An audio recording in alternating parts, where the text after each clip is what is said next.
My mom would be at all my sporting events. Let's say I was playing football, okay?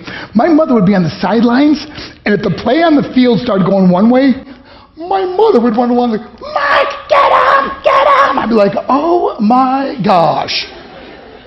I'd get in the huddle with the other guys. They go, Mark, is that your mother? I go, no, I never saw her before in my life. See, the greatest gift my mother ever gave me, she believed in me. I have overdosed on drugs on 3 occasions where I should have been dead. But I believe I was kept here for a reason. You show me your friends, I will show you your future. How do I know this? I hung out with losers, and I became the biggest loser of them all because I gave up everything I dreamt about as a little boy because of who I chose to surround myself with. My friends would drive me home at 2, 3, 4 in the morning. We'd be drunk and high, laughing in the car. We'd pull up in front of my house in New York. They go, Mark, the light's on. I go, oh man, my mother's up. See, my mom wouldn't go to bed until she knew her son was still alive.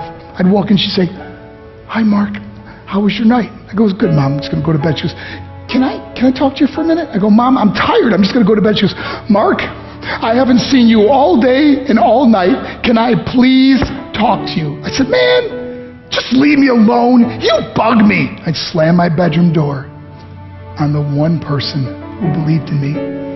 I was on a worldwide tour and we were wrestling overseas in Japan. After my wrestling match, I went upstairs in my hotel room and I fell asleep. There was a knock at my door at 3 o'clock in the morning. I got out of bed and I looked through the safety window and I could see it was a Japanese promoter. So I opened the door and he said, Mark, you need to call home. There's been an emergency. I went and got on the hotel room phone. I called back to the United States and said, hey, what's going on? They said, Mark, I don't know how to tell you this. I said, just tell me what happened. All of a sudden they started crying. They go, Mark, I can't tell you. I said, just say it. They said, Mark, your mother died. I just threw the phone down. I ran out of my hotel room. I took the elevator to the lobby, and when the doors opened up, I just ran out into the street.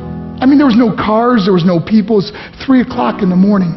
And I walked down the middle of a street in Hiroshima, Japan, and I remember looking up and just saying, Mom, I am so sorry. I flew home for her funeral, and I was so nervous to walk up to her casket, so I just stood way in the back.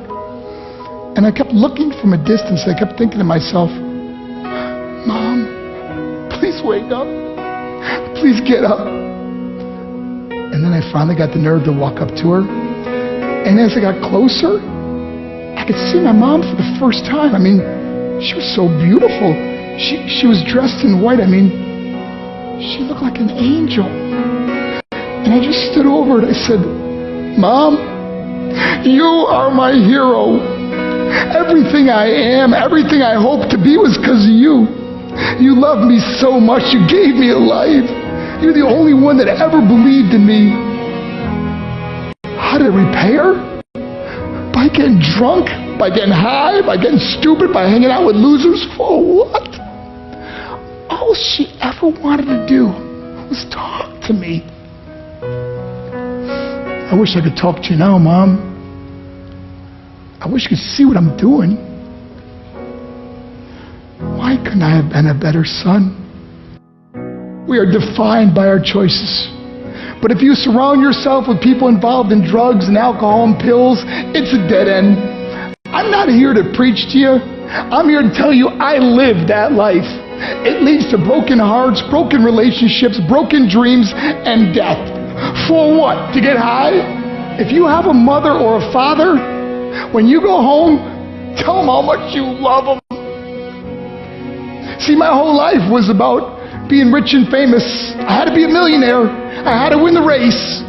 I had to win the race at the expense of my marriage, my family, my friends. For what?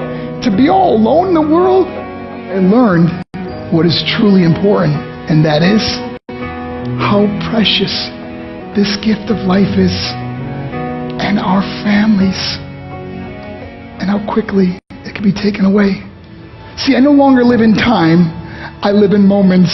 See, it's not what's in your pocket that matters. It's what's in your heart that truly matters. Love. Love is just a word until somebody comes along and gives it meaning. You're the meaning.